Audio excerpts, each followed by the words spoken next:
계속적으로 성령에 대한 이야기들을 나누고 있는데요. 여러분, 성령에 대한 이해, 성령에 대한 지식을 갖는 것은 우리가 진짜 신앙생활을 하기 위해서, 또 정상적인 신앙생활을 하기 위해서 굉장히 중요한 지식인 줄 믿습니다. 여러분, 성령을 따른다는 것은 계속적으로 말씀드리지만 새 언약의 보증의 핵심이고, 우리 안에 내주하신 성령과 함께 동행하는 것이 천국은 여기 있다 저기 있다 말할 것이 아니라 너희 안에 있느니라. 이게 바로 내주하신 성령을 말하는 거거든요. 그 내주하신 성령으로 말미암아 시작된 천국이 여러분들의 죽음 이후에 또 물리적인 천국, 주님과 함께 사는 그 천국의 인도함을 받게 될 줄 믿습니다. 그렇기 때문에 여러분 항상 성령을 사모하시고 성령과 함께 동행하셔야 됩니다. 그렇다면 신학적으로 보면 성령의 임하심에 대한 두 가지 굉장히 중요한 카테고리가 있어요. 그것은 바로 무엇이냐면, 첫째로는 위로부터 임하시는 성령이에요. 그리고 두 번째로는 우리 안으로부터 오는 내주하신 성령이에요. 그래서 영어 단어 이 전치사를 쓰면 위로부터 임하는 것은 이 up이라고 하는 거죠. 위로부터 임하시는 거예요. 그리고 우리 안에 임하시는 것은 within이라고 하는 거예요. 우리 안에. 자, 먼저는 위로부터 임하시는 성령의 가장 중요한 특징 중 하나가 성령의 능력, 두나미스, 복음의 능력을 우리들 가운데 부어주신 줄 믿습니다. 그래서 우리로 하여금 기름 부음으로 말미암아 성령의 능력이 우리의 삶에 나타나게 하는 것, 그것은 바로 위로부터 임하시는 성령이에요. 그것은 구약 성경을 통해서 간헐적으로 나타나는 성령입니다. 그런데 신약의 백성에 있어서 가장 중요한 성령님의 위치는 바로 우리 안에 들어오시는 성령인 줄 믿습니다. 그런데 이 들어오신 성령이 어떤 의미냐면, 이 그림언어로 표현하는 게 굉장히 어려워요. 어려운데 그 중에 하나가 무엇이냐면 스펀지 아시죠? 겉으로 보기에는 이 스펀지가 물이 차 있는지 안 차 있는지 몰라요. 근데 눌러보면 알게 되는 거죠. 이처럼 성령님은요, 우리의 삶 속에, 우리의 영혼 몸에, 우리의 영에 거주하시지만 우리 속에서 말씀하시는 분은 우리의 영혼 몸을 지배하시면서 우리의 삶을 지속적으로 인도하시는 줄 믿습니다. 그렇기 때문에 거듭남이라는 것은 보여지지 않지만 마치 스펀지를 눌러 짜면 물이 나오는 것처럼 성령을 받은 사람은 반드시 그 증거가 나타나는 줄 믿습니다. 그렇기 때문에 오늘 본문 말씀 보시면, 자, 26절 같이 한번 읽어봅니다. 시작. 보혜사 곧 아버지께서 내 이름으로 보내주실 성령, 그가 너희에게 모든 것을 첫 번째 가르치고 내가 너희에게 말한 모든 것을 두 번째 생각나게 하시라. 아멘. 한번 따라해 봅니다. 가르치고 생각나게 하시리라. 이게 바로 성령님의 주된 역사라는 거예요. 그러면 성령이 마땅히 우리에게 할 말을 주시는 분이고, 그죠? 그리고 성령이 우리에게 가르침을 주시는 분인데, 그러면 우리가 이러한 가르침을 어떻게 받을 수 있냐? 이것이 굉장히 중요한 것입니다. 그렇기 때문에 여러분들이 이 성령이 우리 안에 내주하신다는 것을 여러분들이 잘 아셔야 돼요. 이것은 구약과 신약의 성령의 사역이 다른 거예요. 가령 예를 들어 여러분, 신약에도 예언 사역이 있어요. 구약에도 예언 사역이 있죠. 그런데 구약과 신약의 예언 사역이 달라요. 구약에 있어서 예언 사역은요, 절대로 틀림이 없는 100% 하나님의 피요한 말씀들이 임해야 되는 거예요. 만약에 이 예언의 사역들이 틀렸다, 그럼 그 선지자는 바로 거짓 선지자로 증명됩니다. 그러나 신약의 예언에 있어서는 실수가 있다라는 것을 인정하게 되는 거예요. 왜냐하면 구약에 기름 부음을 받는 세 부류가 있죠. 왕과 제사장, 선지자. 왕, 제사장, 선지자는 성령의 기름 부음을 받았기 때문에 하나님의 특별한 사역을 감당하는 거예요.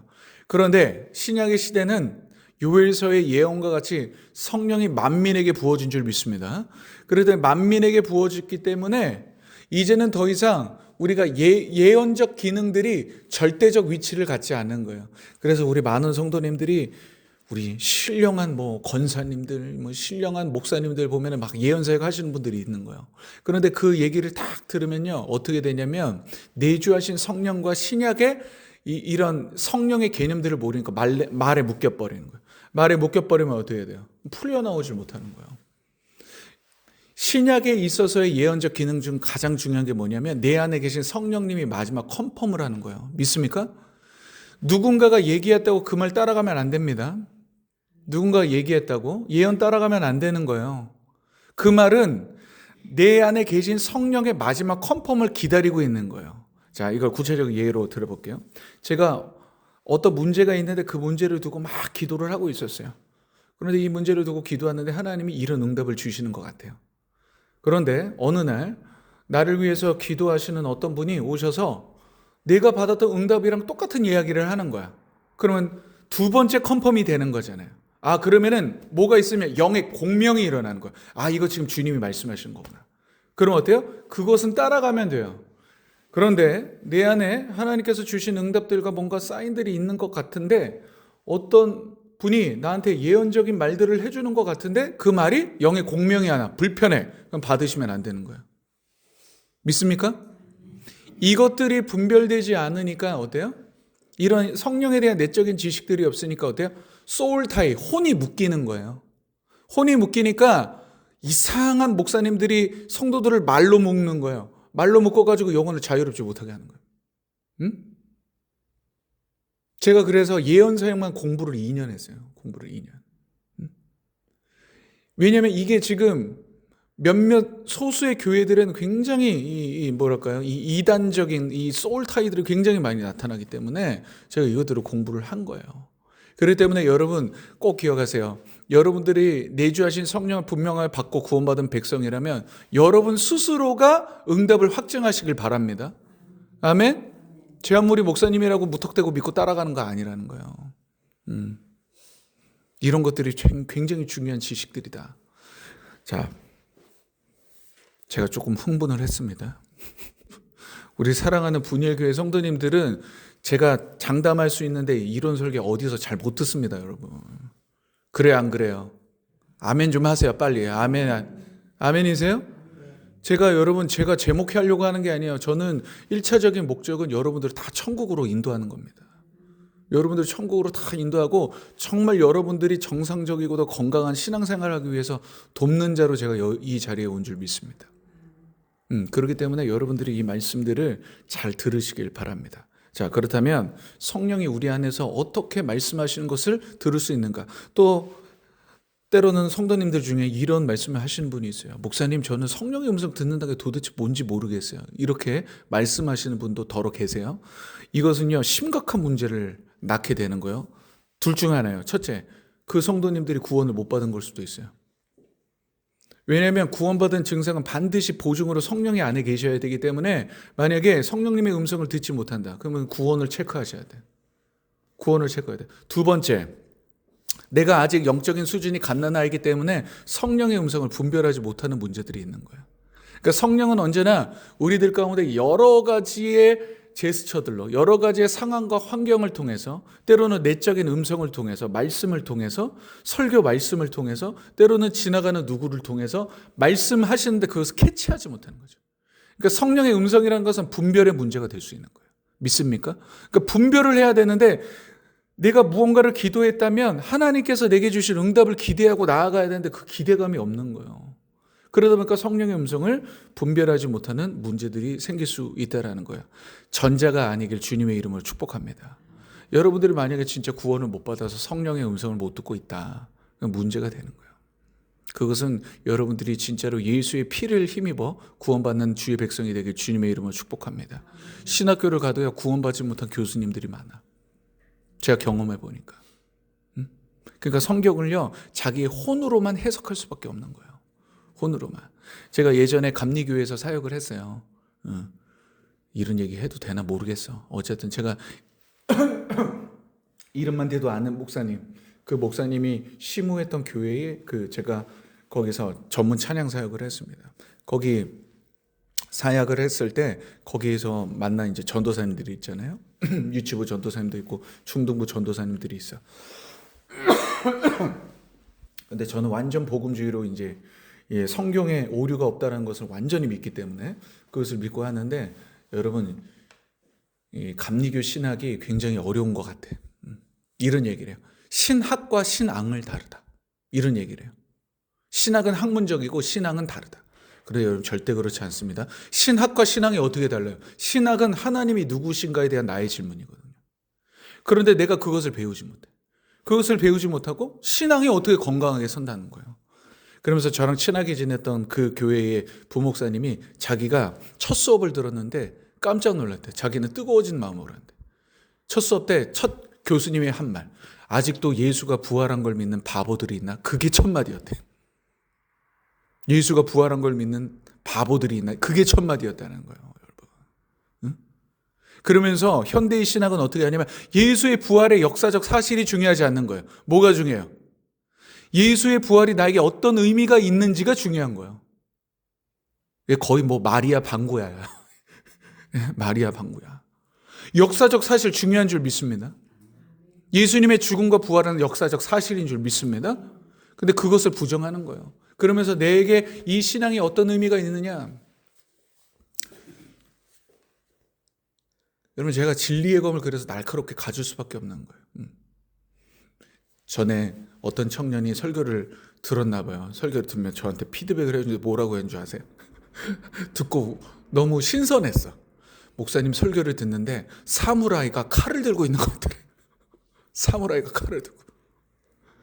근데 말씀은 양날검으로 아주 날카롭게 서 있어야 될 줄 믿습니다. 왜냐하면 말씀의 검이 찔러 쪼개야 되는 거예요.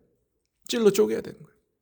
여하튼 이처럼 보혜사 성령이 우리 안에 분명히 내주하 하셨다면 성령의 음성을 들으셔야 됩니다. 아멘? 그럼 성령의 음성을 어떻게 들을 수 있는가? 이게 이제 숙제죠. 성령의 음성을 들으려면요, 성령이 음성을 말씀하실 수 있도록 먼저는 땔감이 필요해요. 그게 하나님의 말씀입니다. 성령의 땔감이 필요한 거예요. 믿습니까? 하나님의 말씀이 내 안에 풍성하게 거하면 여러분들이 나의 삶에 구체적으로 인도하시는 성령의 음성을 들을 수 있는 여지들이 생기기 시작하는 거예요. 그런데 여러분들이 주일날 한번 설교 듣고 신앙생활을 하고 있다. 이것은요, 불가능에 도전하는 거예요. 불가능에 도전하는 거예요. 날마다 말씀을 묵상하는 은혜가 있기를 바랍니다. 날마다 말씀 묵상하지 않으면 여러분 성령의 음성 들을 수 없는 거예요. 제가 요즘에 고민이 있어요. 제가 지금 많은 설교를 감당하고 있잖아요. 감사해요. 설교를 준비하면서 주시는 은혜가 있어요. 그런데 설교를 하는 게 문제가 아니라 설교 준비 자체가 너무나도 많은 시간을 잡아먹는 거예요. 그러면서 지금 제 삶에 나타나는 것 중 하나가 뭐냐면 독서량이 줄고 있는 거예요. 독서량이 줄고 있어요. 왜냐하면 제가 특별히 고전을 통해서 하나님의 말씀들을 많이 섭렵했습니다. 사역자는요, 절대로 성경 한 권만 읽는다고 해서 하나님의 말씀이 만들어지지 않습니다. 지금으로부터 믿음의 조상들이 하나하나 성경과 씨름하여 준 믿음의 유산들을 오늘날의 설교자가 그것을 지식으로 받던, 영으로 받던 그것을 답습하고 그것을 공부하지 않으면 성령은 역사하지 않아요. 믿습니까? 근데 지금 제 숙제예요, 이게. 그래서 여러분들 저를 위해서 기도 진짜 많이 해주시길 바랍니다. 제가 지금 우리 교회가 지금 부교역자가 없잖아요. 그래서 지금 일주일에 8번의 설교량을 감당하는 게 솔직히 쉽지 않아요. 그렇다고 제가 여러분들에게 지금 대충 설교할 수 없잖아요. 설교에 저는 목숨 걸고 지금 설교하려고 하는데. 성도들에게 대충 밥을 줄 수 없잖아요. 설교란 어떻게 보면 따뜻한 밥 한 그릇을 여러분들에게 양식으로 주는 건데. 이처럼 뭐 그렇다고 여러분들이 뭐 저처럼 뭐 말씀도 보고 막 이게 신앙 서적도 읽고 이러라는 것은 아니지만 그 정도로 목회자로서 이 성령의 음성을 듣는 거에 대해서 예민해질 수밖에 없는 거죠. 왜냐하면 여기서 지금 제가 제 소리를 해. 여기서 제가 제 말을 해. 아무런 영적인 유익이 없는 거예요. 그래서 여러분들이 이제는 저는 그렇게 생각이 되는데 이걸 오해하지 말고 들으세요. 이제 여러분들이 자꾸 제 설교를 듣고 여러분들이 제 설교의 이 맛을 계속 보면요, 한번 다른 목사님들 설교 들어보세요. 쉽게 들리지 않습니다. 잘 이해가 안 될 겁니다. 왜 저렇게 설교하는지, 왜 저렇게 인문학적으로 얘기하는지 잘 이해가 안 될 겁니다. 이건 제 자랑이 아니에요. 여러분들이 좋아하는 전도사님 한 분 계시죠? 그 전도사님. 제가 그 전도사님 말씀 티칭을 굉장히 많이 하거든요. 말씀 티칭을 굉장히 많이 해요.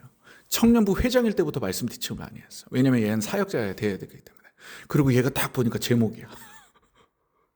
내가 청년 때 저 정도 못 살았던 것 같아. 그래서 제가 그 전도사를 굉장히 축복하면서 우리 형제는 내가 내 나이에 될 때는 나보다 더 뛰어난 사역자가 될 것이다. 그러면서 지금도 말씀을 가르치고 했는데, 그래서 만날 때마다 뭐 만나면 한 번 만났다 하면은 뭐 4-5시간이에요. 말씀 얘기만 하면 4-5시간이에요. 그 얘기를 하다 보면. 그러면서 말씀을 티칭을 하는데 제가 어느 날 질문을 했어. 지금 섬기고 있는 교회 전도사님 말씀 듣고 반응 있지 않냐? 다르다라는 반응 있지 않냐? 내가 물어보거든요. 그럼 있다 그래요. 어쩔 수가 없는 겁니다. 왜냐하면 영으로 설교하는 게 뭔지를 가르치다 보면 이제 여러분들이 그 맛을 보잖아요. 그럼 영으로 설교하지 않는 것들을 보면 거북함이 일어나요. 거절감이 일어나요. 제가 우리 아내랑 이제 만나서 우리 아내는 그냥 우리 교회 뭐 담임 목사님의 설교, 그냥 주님만 따르는 그냥 이렇게 순수한 청년이었어요. 근데 제가 아내랑 3년 데이트를 하면서 정말 영적인 설교와 영적인 메시지가 무엇인지를 차에서도 계속 설교 듣게 했어요. 이 목사님 설교 들어봐. 이 목사님 말씀 들어봐. 이 책 읽어봐. 제가 이러면서 우리 아내를요, 굉장히 말씀을 듣는 길을 열어줬어요. 그래서 저랑 지금 완전히 똑같습니다. 100% 똑같아요. 들으면 바로 분별이 됩니다. 이게 왜 되냐. 여러분, 이게 어떻게 보면 좀 어려울 수 있어요. 뭐가 어렵냐면 쉽게 신앙생활 하지 못해요, 이제. 쉽게 신앙생활이 안 돼요. 왜냐면 안에 갈망이 일어났기 때문에 채워지지 않으면, 영의 공명이 일어나지 않으면 굉장히 고통스럽습니다. 굉장히 고통스러워져요. 그런데 이것은 반드시 성령의 실제를 만진 자들은 느끼게 되는 것인 줄 믿습니다. 이게 굉장히 중요하다는 거예요. 가령 예를 들어 어떤 성도님들이 간증을 해요. 간증을 했는데 그 간증이 다 예수님 찬양하는 것 같고 막 좋은 것 같은데 내 영에서는 막 이게 거북해. 그럴 때가 있을 수도 있어요. 그리고 어떤 찬양 사역가가 찬양을 하고 특송을 하는데 한 곡 들어주기가 힘들어. 노래도 너무 잘해. 그런데 찬양을 듣기가 쉽지 않아요. 또 설교의 영역, 지금 제가 계속 얘기하죠. 설교도요, 들으면 이 영적인 공명이 일어나서 기품이 기품을 부르기 때문에 이걸 막 듣다 보면 이게 설교가 시간 가는 줄 모르고 막 듣게 되거든요. 근데 어느 사 갔다 보면 막 1시간 막 이렇게 지나가는 거예요. 근데 어떤 설교는요, 들으면 영의 공명이 하나도 안 나요. 그런데 십자가 복음을 얘기합니다. 성령을 얘기해요. 성경에 있는 진리들요, 따박따박 얘기해요. 근데 영의 공명이 안 돼요. 그 이유가 뭔지 아세요? 성령의 실제를 만지지 못해서. 말씀을 전하는 자가 그냥 신학교에서 배운 글로서 설교를 하다 보니까 성도들에게 영의 공명이 못한 거예요. 그러니까 오히려 성도들은 성령의 실제를 만지고 일상생활 얼마나 치열합니까, 여러분? 삶 속에서 주님 붙들고 살기 위해서 얼마나 치열해요. 그러다 보면은 하나님의 막 갈망이 있고 갈급함이 있는데 이 설교자들이, 목사님들이 설교를 하는데 도저히 이게 들을 수 없는 거예요. 그렇게 돼버리는 거예요. 이처럼 성령님은요, 굉장히 실제하는 분인 줄 믿습니다. 믿습니까? 그렇기 때문에 진짜 사역자들이 엄청 깨져야 되는 거예요. 하나의 말씀 앞에 엄청 깨져야 돼요. 제가 저에게 뭐 멘토링을 받거나 이제 후배로서 키우는 전도사들에게 반드시 얘기하는 것은 설교가 은혜롭지 않으면 하지 마라. 사역을 하면 안 된다. 그냥 같이 죽자다. 성도도 죽이고 나도 죽이는 거예요. 성도님들 한번 대답해 보세요. 여러분들이 목회자에게 원하는 1번이 뭐예요? 말씀의 양식이거든요. 뭐 제가 여러분들이랑 희희낙낙 거리면서 볼링 치러 다니고 밥 먹고 차 마시고 좋은 뭐 나들이 다니고, 이거 원하세요? 저랑 데이트를 원하세요?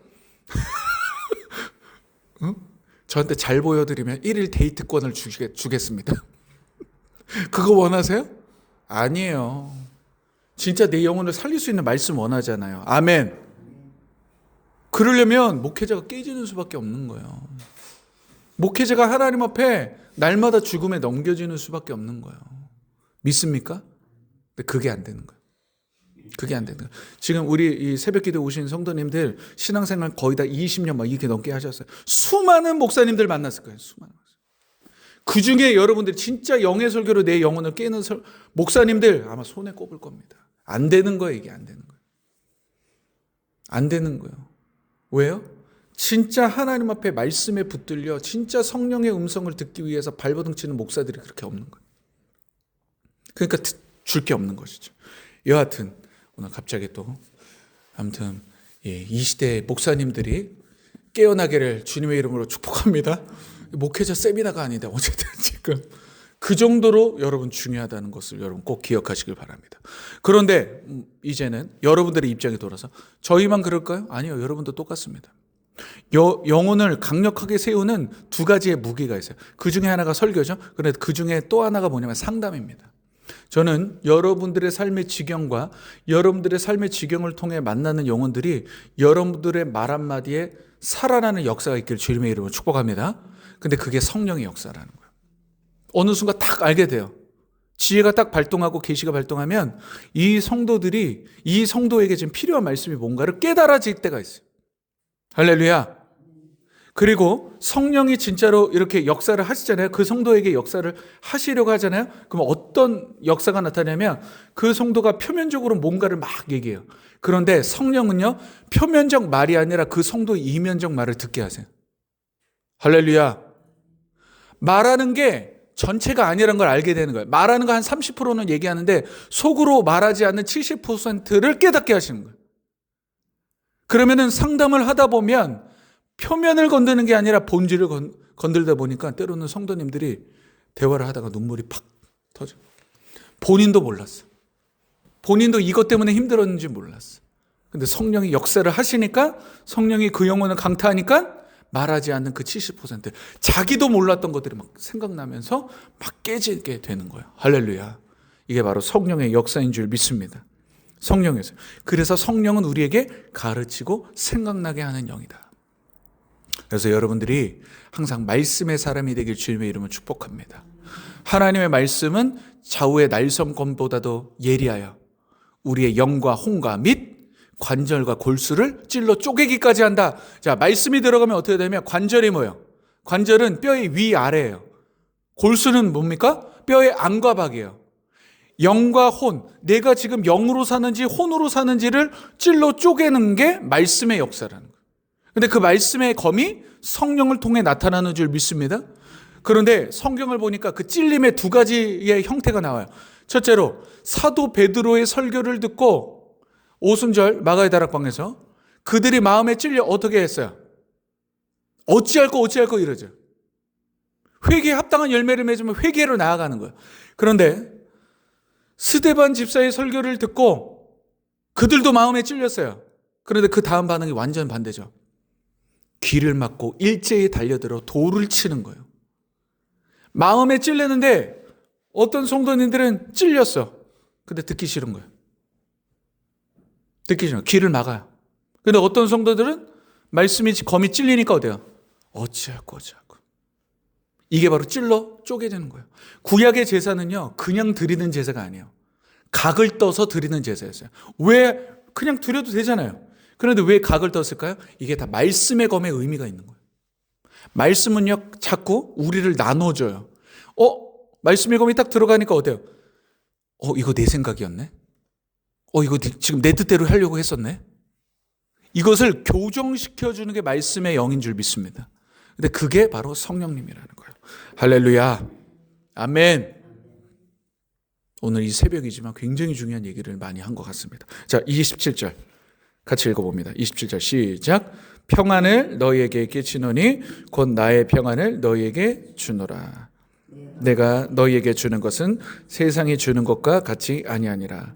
너희는 마음에 근심하지도 말고 두려워하지도 말라. 성령님의 역사의 또 다른 특징 계속적으로 강조합니다. 평강이에요.